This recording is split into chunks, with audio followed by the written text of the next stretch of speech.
Hello everyone, আবার চলে এসেছি একটা নতুন ব্লগ নিয়ে। অ্যাকচুয়ালি তোমরা কি একটা জিনিস লক্ষ্য করেছো যে আমি এখন ব্যাক টু ব্যাক কিন্তু সব ব্লগস দিয়ে যাচ্ছি। কোনো মেকআপ না, কোনো রেসিপি ভিডিও না, ব্যাক টু ব্যাক সব ব্লগস আসছে। কি করবো বলো, এত এক্সাইটিং জিনিসপত্র হচ্ছে আশেপাশে, সেটা তোমাদের এক্সাইটিং লাগছে কিন্তু আমার একটুও লাগছে না। যাই হোক, তোমরা বুঝতে পারবে কতটা হেক্টিক গেছে এই দুদিন। তো আমাকে দেখেই বুঝতে পারছো যে আমি একটা স্টেশনে বসে আছি। এটা হলো মাথাভাঙা স্টেশন আমাদের এখানকার। তো বসে আছি কলকাতা যাওয়ার জন্য, কারণ আমার এক্সাম আছে। এসবিআই ক্লার্কের এক্সাম ছিল, যেটার সিট মানে সেন্টার পড়েছিল টিসিএস গীতবিতান কলকাতা। আমি কলকাতায় সেন্টার চুজ করি, কারণ কলকাতাতেই আমি আমার পোস্টিং চাই আশেপাশে। তো যাই হোক, ট্রেন ছিল 6:20 নাগাদ, সেজন্য আমি আর বাবা আগে এসে বসেছিলাম। তো বাবা আমাকে ট্রেনে তুলে দিতে এসেছিলো, মার শরীরটা ভালো ছিল না, তা না হলে মাও প্রত্যেকবার আসে। তো টিকিট মানে অনেক দিন আগে কেটেছিলাম, কিন্তু তবুও আরএসি হয়ে পড়েছিল। এই যে পুরো বসে বসে যেতে হয়েছে, পুরো ট্রেন যাত্রাটা আমার একদম বসে বসে হয়েছে। প্রচণ্ড খারাপ লাগে আমার এই আরএসি হলে। মানে কি বলবো, এক তো আননোন পারসন স্ট্রেঞ্জারের সাথে সিট পড়ে। আর একবার তো কী হয়েছিলো, একটা লোকের সাথে পড়ে গেছিলো, সে আমি কি ভয় পেয়ে গেছিলাম। তারপর টিসিকে বলে আমি সিট চেঞ্জ করে নিয়েছিলাম। তো যাই হোক, দেখো জার্নি শুরু হয়ে গেল। তবে জার্নিটা কিন্তু বসে বসে হলেও জার্নিটা খুব ভালো কাটিয়েছি আমি, কারণ আমার যে কো প্যাসেঞ্জার ছিল সেই দিদিটাও খুব ভালো ছিল। তো আর আমি জানো তো গত 7 মাস যাবৎ কলকাতা যাইনি। লাস্ট পরীক্ষা দিয়ে এসেছিলাম অগাস্টে, তারপরে এই যাচ্ছি আবার মার্চে, মানে মার্চেও না, ফেব্রুয়ারির 28 তারিখে গেছিলাম, 1 তারিখে এক্সাম ছিল। তো দেখো আস্তে আস্তে করে আমি চলে যাচ্ছি আমার গন্তব্যের দিকে, মানে কলকাতার দিকে। তো দেখো রাত্রেবেলায় কিন্তু এই দিদিটা বলছিল আমার ভীষণ টায়ার্ড লাগছে, আগের দিন নাইট ডিউটি ছিল এই দিদিটার। তো আমি একটু শোবো, তো দিদিটা শুয়েছিল, আমি বসেই ছিলাম আর দেখছিলাম যে ওপরের আর নিচের একটা সিট ফাঁকা, দুটো সিট ফাঁকা ছিল, কিন্তু তারপরে সেটাতেও প্যাসেঞ্জার চলে এসেছিলো। তো দেখো রাত্রেবেলায় না, সত্যি কথা বলতে আমার ট্রেনে একটু ভয়ই লাগে স্পিডের জন্য। আর তাছাড়াও এই পুরো অন্ধকার হয়ে যাওয়ার পরে একা একা বসে থাকা ব্যাপারটা না খুবই, কি বলবো, ভয়েরই লাগে। আর বাথরুম তো আমি যাই না বললেই চলে। যাই হোক, তো এরকম বসেছিলাম, তারপর আমিও একটু শুয়ে পড়েছিলাম। যতটা পেরেছি বসে থেকেছি, দিদিটাকে মানে ঘুমানোর সুযোগ করে দিয়েছি। তারপর যখন দেখছি যে আর পারছি না কোনো মতে, তো তখন আমিও শুয়ে পড়েছিলাম একটু। তারপরে ট্রেন থেকে নেমে আর কোনো ভিডিও করিনি, কারণ শিয়ালদাতে ফোন বের করার মতো সাহস আমার তো কুলায় না। তো তারপরে একবারে পিজির সামনে গিয়ে ব্লগটা স্টার্ট করেছি। তো দেখো এটা আমার পিজির সামনেটা। আর আমি পিজির এখানে গত 2 বছরে আর আসিনি, লাস্ট 2 বছর আগে পিজি যখন ছেড়েছিলাম তখন গেছি। আর এসে ভীষণ অনেক স্মৃতি এই জায়গাটায়, মানে অনেক বছর, প্রায় 7 বছর, 5 বছর আগে তারপরে বাড়ি চলে গেছিলাম, তারপর আবার কোচিং নেওয়ার জন্য 2 বছর, 7 বছর আমি এই পিজিটায় কাটিয়েছি। অনেক স্মৃতি, অনেক ভালো স্মৃতি, অনেক খারাপ স্মৃতি, অনেক কিছুই আছে এই জায়গাটা জুড়ে। তো তারপরে এখানে ঘুরতে ঘুরতেই আমার চোখ পড়লো কোথায় বলো তো, আমার ফেভারিট জায়গা, সেটা হলো সাউথ ইন্ডিয়ান একটা দোকান আছে। এই দাদাটা অ্যাকচুয়ালি জানো তো জব করে, কিন্তু উনি এত ভালো সাউথ ইন্ডিয়ান ডিশেস বানায় যে উনি ভোরবেলা থেকে এই খাবারগুলো সবাইকে খাওয়ায় বা বিক্রি করে খুব সুন্দরভাবে, তারপরে উনি অফিস যান। আর এগুলোর দামও এত কম রেখেছে, রিজনেবল রেখেছে, যে সবাই যেন এটা খেতে পারে। তো আমার তো এই দাদার হাতের ধোসা আর হলো ইডলি দুটোই খুব পছন্দ। তো আমি দেখলাম যে এখানে ধোসা বানাচ্ছিল, তাই আমি ভাবলাম যে ধোসা নিয়ে যাই ব্রেকফাস্টের জন্য। তো আমি দাদাটাকে বললাম, দাদা একটা ভালো করে মশালা ধোসা বানাও। দাদাটা তো আমাকে দেখেই চিনে গেছে, বলে তুমি এখন এখানে থাকো না?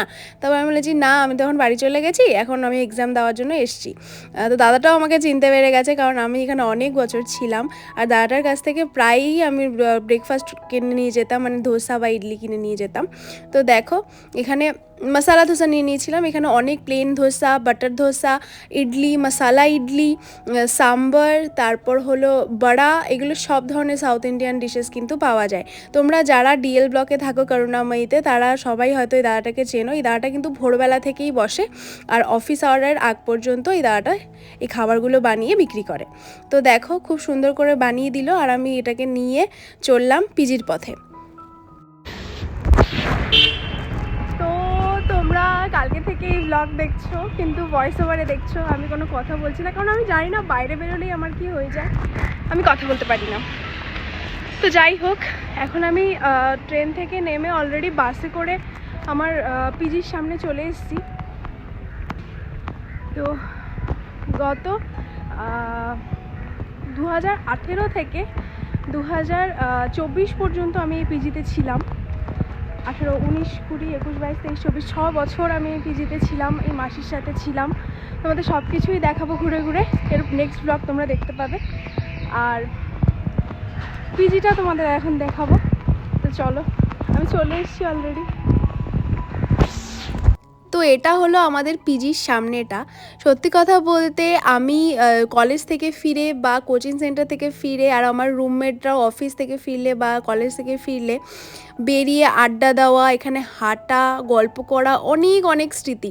আর এই লম্বা রাস্তাটা যে দেখতে পাচ্ছ, এটার একদম মাথায় না একটা পার্ক আছে, ডিএল পার্ক। তো এখানে ওখানে বসেও আমরা অনেক গল্পগুজব করেছি। তো অনেক স্মৃতি। যাই হোক, তো পিজিতে পৌঁছেও গেলাম দেখতে দেখতে। কতদিন পর, আগে এই বিল্ডিংটা ছিল না, এখানে অনেক গাছগাছরা ছিল, এখন চেঞ্জ হয়ে গেছে। আমি প্রায় 1 বছর পর আসছি পিজিতে। টিং টং টিং টং।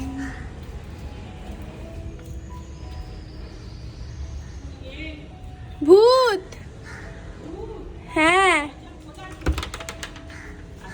এই হলো আমার মাসি। কাকে দেখাচ্ছ? মাকে? পরে দেখাচ্ছি তোমাদেরকে, আলাপ করাবো তোমাদের সাথে। ঠিক আছে, চলো। পাখা চলছে, আমি অলরেডি আমার রুমে চলে এসেছি। আর এখনো পর্যন্ত তোমরা দেখতে পাচ্ছ আমি ড্রেসও ছাড়িনি। ইতিমধ্যে আমার সাথে একটা ঘটনা ঘটে গেছে, যে ঘটনা আমি হাসবো না কানবো বুঝতে পারছি না, কিন্তু যা হয়েছে ভালোই হয়েছে। আফটার অল আমার কোনো ক্ষতি হয়নি, ঠিক আছে।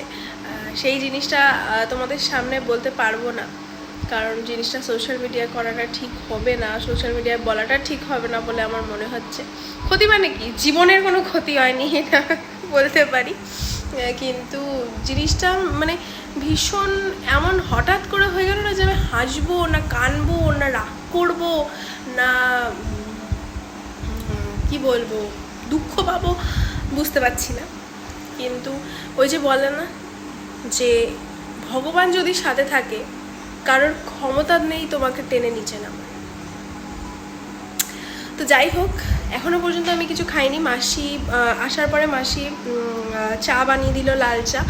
তো লাল চা দিয়ে বিস্কুট দিয়ে খেয়ে একটুখানি শুয়েছি, তখনই এই ঘটনাটা ঘটলো। তো যাই হোক, এখন আমি স্নান করব, ফ্রেশ হব, তারপরে যে ধোসাটা এনেছিলাম সেই ধোসাটা খাবো। চলো, তো আমি ফ্রেশ হয়ে নিয়েছি, পুরো স্নান টান করে একদম ফ্রেশ। আর এটা আমি নতুন কিনেছিলাম পাহাড়ে যাওয়ার আগে, তো ওখানে তো যাওয়া হলো না, তাই আমি এখন পরে নিলাম। খুব সুন্দর একটা নাইট স্যুট, তোমরা তো আগেও দেখেছো, কারণ এটা খুবই কমন একটা নাইট স্যুট, অনেকেই কিনেছে, অনেকেই পরেছে। আর এখানে আমার ব্রেকফাস্ট নিয়ে চলে এসেছি। মাসি রুটি তরকারি বানিয়েছিল, কিন্তু আমি যেহেতু ধোসা কিনে এনেছি সেহেতু আমি ধোসাই খাবো। তো এই হলো ধোসা, যেটা কিনা নেতিয়ে গেছে একদম। একটা চাটনি দিয়েছে, সাম্বার আর নারকেলের যেটা চাটনি হয় ওটা। তো চলো আমি খেয়ে নিই, খেয়ে নিয়ে তারপর একটুখানি ঘুমিয়ে নেবো, কারণ আরএসসি ছিল, তোমরা দেখলেই আমি কালকে রাতে একটুও ঘুমাইনি। তো একটু ঘুমিয়ে নেবো, তারপর বিকেলে উঠে আমার ইচ্ছা আছে যে পড়তে বসার আগে আমি এখানে সামনের একটা শিব মন্দির আছে, ওখানে প্রণাম করব।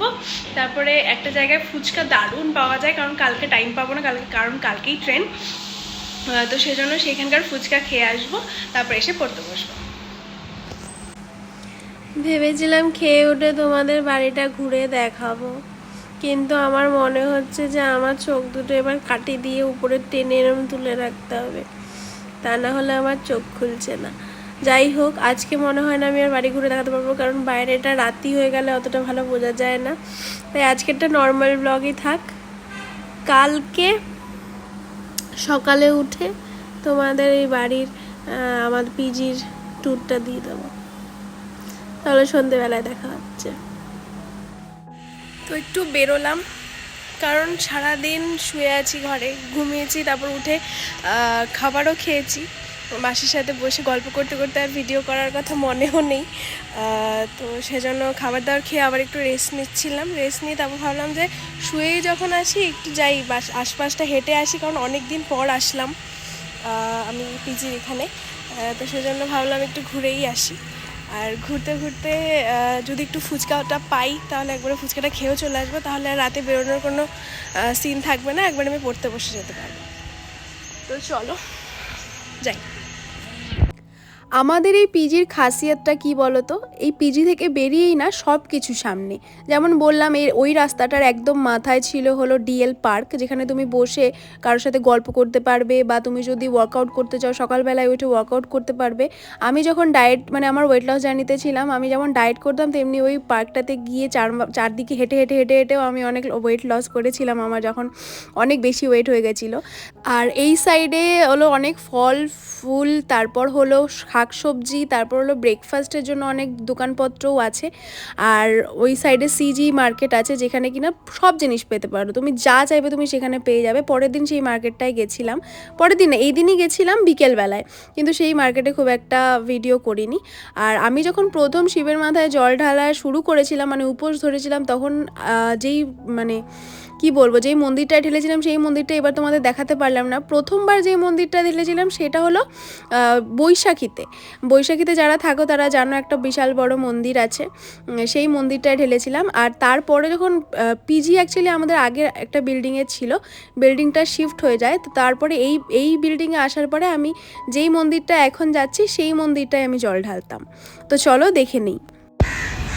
তো এখন ওখানে ফুচকাওয়ালাটা বসে পড়েছিল, কিন্তু আমি খেলাম না, কারণ আমি ভাবলাম আগে যাই একটু ভোলেনাথের সাথে দেখা করে আসি। কারণ আগে যখন আমি প্রথম উপোস ধরেছিলাম সোমবারের, তখন আমি এই মন্দিরটায় এসে জল ঢালতাম, তাই ভাবলাম একটু ভোলেনাথের সাথে দেখা করে আসি, তারপরে এসে ফুচকা খেয়ে আমার বাড়ি।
কলকাতার ফুচকাকে কেউ বিট করতে পারবে না, মানে অসাম বানায়। আর লাস্টের ফ্রি ফুচকা না খেলে তো ফুচকা খাওয়া ইনকমপ্লিট। তো যাই হোক, ভোলেনাথের দর্শন হয়ে গেল। আর সত্যি কথা বলতে ওই মন্দিরটায় না আগে শুধু ভোলেনাথ আর বজরংবলী ছিল, কিন্তু এখন রাধাকৃষ্ণ এসছে দেখলাম, খুব সুন্দর করে সাজিয়েছে মন্দিরটাকে। তারপর ফুচকাও খেলাম। আমার একটা বান্ধবী ফোন করছে, শর্মি, তো ওর সাথে এখন একটু কথা বলে নেব, তারপরে কিছু খাবার কিনে নিয়ে যাবো বাড়িতে, খাবো আর পড়বো। তো চলো দেখতে থাকো, সবই তোমরা দেখতেই পারবে। তো চলো। তো আমি তোমাদের যে মার্কেটটার কথা বললাম আমার পিজির সামনেই সিজি মার্কেট, সেই মার্কেটে আমি তোমাদের আগেই বললাম যে পাবে না এমন কিছুই নেই। সেটার সামনে যেমন ভালো পাপড়ি চাটের একটা দোকান বসে, তেমনি কিন্তু বসে এই ভুট্টার দোকানটা। আর এটাই হলো সেই মার্কেটটা। দেখো ডাবও পাওয়া যায়, আর এখানে একটা মন্দিরও আছে, এই দেখো এই সেই মন্দির, আর ওটা হলো মার্কেটটা। তো সেখান থেকে আমি একটু ভুট্টাও নিয়ে নিলাম, কারণ ভুট্টা দেখে আমার ভীষণ খেতে ইচ্ছে করলো। আর আমি কাকুটাকে বলেছিলাম যে লেবু আর নুনটা ভালো করে মাখিয়ে দেবে, তাতে আরও বেশি টেস্টি লাগে খেতে। আর ততক্ষণে সিজি মার্কেট থেকে কিন্তু আমি বেরিয়ে গেছি ঘুরে ঠুরে। হ্যালো, তো আমার আবার বাইরে আসলে কিছু কেনাকাটি না করলে আবার ভালো লাগে না, তাই আমি আজকে অনেক কিছু শপিং করে নিয়েছি, সব খাবার। তো খাবার is life, cold drink is life. আর সত্যি কথা বলতে আমি যখন কলকাতায় থাকি তখন আমি একটু মোটা হয়ে যাই, কারণ এখানে আমাকে বাধা দেওয়ার কেউ থাকে না খাওয়া দাওয়ার ক্ষেত্রে। তোমরা কি আমায় দেখতে পাচ্ছ? ঘোলাটে কেন হয়ে গেলাম, দাঁড়াও, এবার দেখতে পাচ্ছ। তো আমি আজকে অনেক কিছু কিনলাম, মানে যেটাই দেখছি সেটাই মনে হচ্ছে এটা তো মাথা ভাঙায় পাওয়া যায় না, এটা আমি একটু টেস্ট করবো। মানে টেস্ট কি, মানে সবারই টেস্ট জানি, মানে একটু খাবো। সেটা হলো এখানে ভুট্টা, যেটা কোচবিহারে পাওয়া যায়, মাথাভাঙায় পাওয়া যায় না, তাই আমার ভুট্টা দিকে ভুট্টা খেতে ইচ্ছে করলো, ভুট্টা খেলাম। তার আগে ফুচকা খেলাম, ওয়াই কিনলাম, যেটা আমি এমনি এমনি খেতে পছন্দ করি। তারপর হলো একটা কোল্ড ড্রিঙ্ক কিনলাম, আর আর কি কিনলাম, ও টিফিন করার জন্য একটা চিকেন রোল কিনলাম, আর কুরকুরে লেস তো আছেই সাথে। তো চলো পিজিতে পৌঁছাই, তারপরে খাবো আর পড়বো।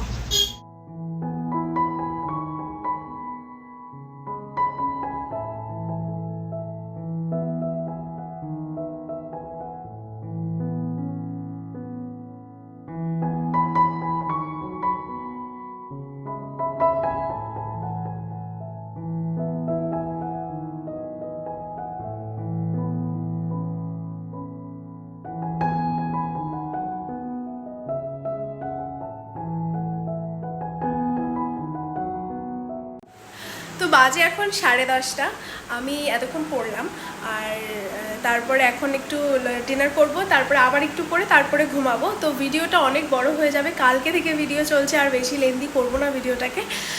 তো ভিডিওটা এখানেই এন্ড করব, আর কালকে আরেকটা নতুন ভিডিও শ্যুট করব, মানে ব্লগ টাইপেরই শ্যুট করব। সেখানে তোমাদের আমার এই পিজিটাকে ঘুরিয়ে দেখাবো, আর আমার মাসির সাথে, মানে আমার পিজির মাসির সাথে তোমাদের পরিচয় করাবো, তার সাথে কথা বলাবো, সব কিছু করাবো। পুরো ব্লগটার মধ্যেই তোমরা দেখতে পাবে। আর আজকে একটুখানি তোমরা দেখেছো মাসির সাথে সেভাবে ইন্টারাকশন হয়নি। অ্যাকচুয়ালি আমি অনেকদিন পর মাসির সাথে দেখা হয়েছে বলে এত গল্প গুজব করছি যে সেভাবে তোমাদেরকে ভিডিওতে মানে আনতে পারছি না, বুঝতেই পারছো কী বলতে চাচ্ছি। তো কালকে প্রপারলি তোমাদের মাসির সাথে কথা বলাবো, আর কালকে পরীক্ষাও আছে সকালে, আমি বেশি ব্লগ করতে পারবো না, যেটুকু পারবো করব। আর সেখান থেকে এসে আমার বন্ধুদের সাথেও একটু বেরোনোর প্ল্যান আছে, তারপর রাতে আবার ট্রেন। তো হ্যাকটিক ডে হবে কালকে প্রচণ্ড। তো সেটা যতটুকু পারবো আমি ব্লগ করার চেষ্টা করব। কালকে একটা নতুন ব্লগে তোমাদের সাথে দেখা হবে। তো চলো আজকের ভিডিও এখানেই এন্ড করছি, আবার দেখা হচ্ছে কালকেই নতুন একটা ব্লগ নিয়ে। ততক্ষণের জন্য